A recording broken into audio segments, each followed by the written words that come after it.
Assalamualaikum warahmatullahi wabarakatuh. Perkenalkan, saya Nasira, perwakilan dari kelompok 14. Pada kesempatan kali ini, kami akan mempresentasikan database MS Wellbeing. Sebelum saya melakukan presentasi, ada baiknya saya memperkenalkan beberapa teman kelompok saya. Yang pertama, Muhammad Farhan Al-Abrar. Yang kedua, Rani Meliana Putri. Yang ketiga, saya sendiri Nasira. Yang keempat, Riani Fitri Ibnul Malik. About App. Membuat aplikasi web MS Wellbeing dengan tujuan untuk mengedukasi setiap orang akan pentingnya kesehatan mental, serta memberikan kemudahan bagi setiap orang untuk melakukan konseling secara online. Problem and Solution. Problemnya yang pertama, kesulitan mengungkapkan apa yang dirasakan. Yang kedua, kurangnya kepedulian terhadap kesehatan mental. Yang ketiga, kesulitan menemukan dokter psikologi yang terpercaya. Yang keempat, masih kurangnya konseling online. Solusi yang kami berikan yaitu membuat situs berbasis web yang bertujuan untuk membantu masyarakat yang membutuhkan bantuan profesional seperti psikologi ataupun terapi secara online sehingga masyarakat hanya perlu melakukan sesi konseling secara daring dengan psikolog atau terapi pilihannya. Fitur dan target user. Fitur kami ada dua, yaitu fitur user dan fitur admin. Fitur user yang pertama yaitu fitur kategori masalah, yaitu untuk membantu user untuk mengetahui masalahnya. Yang kedua, fitur komunitas, membantu user untuk bergabung ke komunitas yang diinginkan. Yang ketiga, fitur artikel, membantu user menemukan artikel yang menarik. Yang keempat, fitur webinar, membantu user menemukan webinar yang menarik. Target user kami yaitu semua kalangan usia, terutama anak sekolah, karyawan, dan ibu rumah tangga. Fitur admin kami yaitu fitur kategori masalah, yaitu membantu admin untuk menambahkan kategori masalah. Yang kedua yaitu fitur komunitas, membantu admin membuat komunitas. Yang ketiga, fitur artikel, membantu admin menambahkan artikel.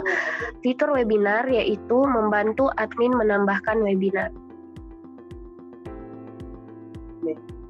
Business flow dan user flow. Business flow adalah proses di mana tugas-tugas dalam bisnis berlangsung. Ini adalah langkah-langkah dalam proses bisnis dari awal sampai akhir, memastikan tujuan dan sasaran perusahaan terpenuhi. Berikut ini adalah business flow user, login, dan registrasi. Selanjutnya, terdapat business flow, artikel, webinar, dan komunitas. Lalu ada business flow user tentang profil psikolog, testimoni, dan tentang kami. Dan ada business flow user, hubungi kami, dan kategori masalah. Lalu terdapat juga business flow, artikel, dan user. Dan dapat dilihat terdapat business flow, admin, webinar, dan testimoni. Business flow admin, kategori masalah, dan psikolog. Business flow admin, tim kami, dan saran masukan. User flow. User flow adalah langkah-langkah yang divisualisasikan dan dapat diikuti pengguna melalui aplikasi untuk menyelesaikan satu atau beberapa tugas. Berikut ini adalah user flow dari user, yaitu fitur login, register, dan artikel. Lalu user flow untuk webinar, komunitas, dan profil psikolog. Lalu user flow untuk testimoni, tim kami, hubungi kami. Lalu user flow kategori masalah. Lalu user flow admin, artikel, dan user. User flow admin, webinar, dan testimoni. User flow admin kategori masalah dan psikolog. user flow admin tim kami, dan saran masukan. Berikutnya adalah wireframe. Yang pertama adalah wireframe register dan login. Lalu ada wireframe beranda, artikel, dan profil psikolog. Lalu ada wireframe dari webinar. Selanjutnya ada timeline dari pengerjaan proyek kami. Oke, jadi yang pertama itu ada ideation, lalu pembuatan user flow dan business flow, wireframe, lalu pembuatan database, development, deployment, dan documentation. Lalu untuk detail work timeline-nya, untuk ideation itu pada tanggal 15 Desember, lalu desain wireframe dan desain database pada tanggal 17 sampai tanggal 20 Desember, lalu development yaitu dengan menggunakan Express dan membuat spek API itu dari tanggal 19 Desember sampai 23 Desember, lalu deployment dan testing, deploy Heroku dan testing Postman dari tanggal 23 Desember, lalu melakukan documentation dengan Postman pada tanggal 24 Desember. Oke, baik, selanjutnya ada demo. Oke, untuk demo di sini ada beberapa endpoint yang bisa kita gunakan. Di sini ada beberapa keterangan, yaitu ada admin dan user, yang artinya kalau ada tanda admin berarti harus ada akses token admin, jadi harus login admin dulu. Kalau ada user berarti harus login sebagai user.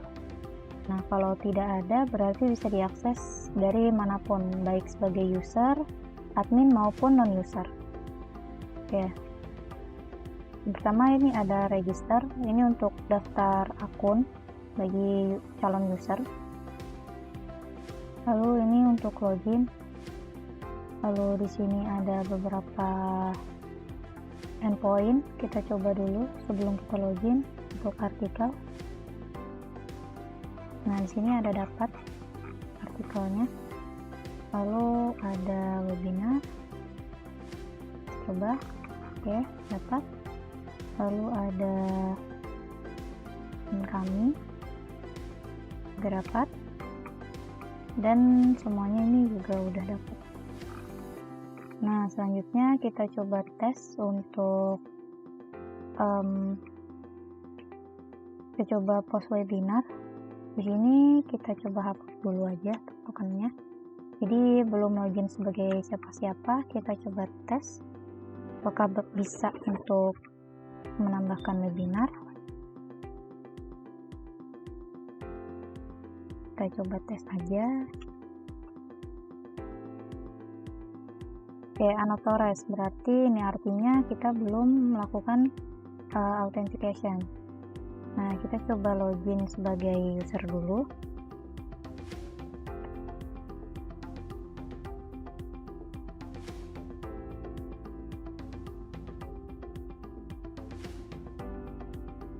Nah, di sini kita dapat tokennya. Kita coba masukkan tokennya di sini, kita di post webinar, kita masukkan token. Lalu kita coba send yang ini tadi, forbidden. Nah, yang artinya berarti kita dilarang untuk melakukan penambahan webinar karena kita login sebagai user. Sekarang kita coba login sebagai admin.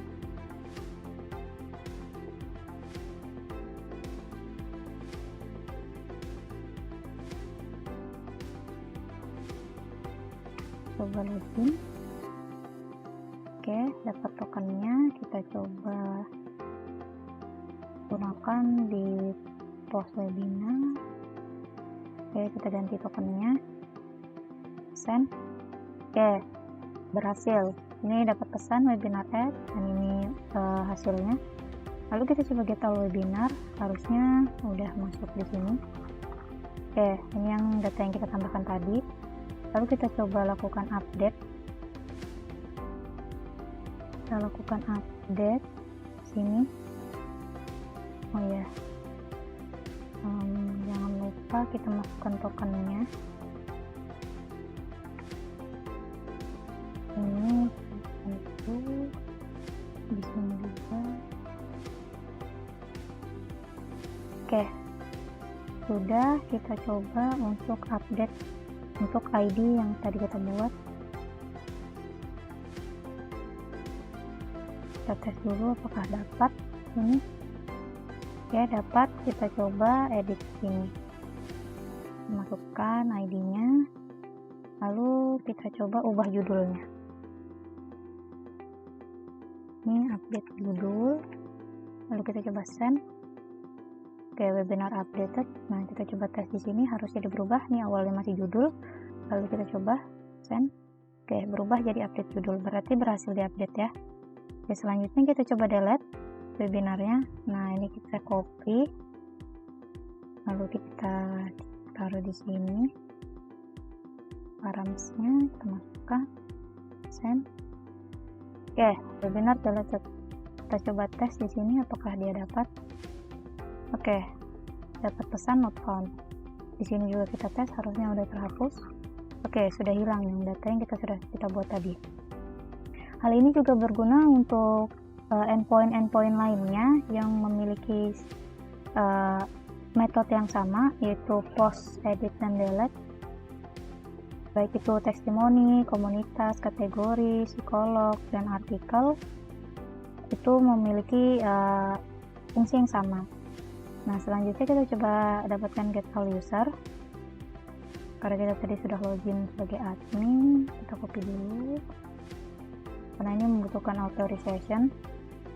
Kita masukkan, kita send. Oke, di sini dapat semua data usernya. Nah, tapi di sini passwordnya itu tidak kelihatan karena menggunakan bcrypt. Jadi passwordnya sudah di-hash.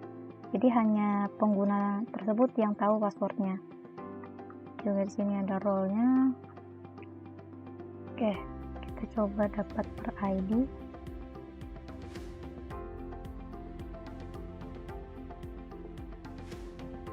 Oke, berhasil. Untuk yang user-user ini hanya admin yang bisa mengakses. Kecuali untuk yang ini ada endpoint-nya sendiri. Di sini user memiliki kewenangan untuk mengupdate dirinya sendiri, gitu. Oke, mungkin itu saja untuk demonya. Sekalian saya tutup untuk presentasi dari kami. Kurang lebihnya mohon maaf. Wassalamualaikum warahmatullahi wabarakatuh.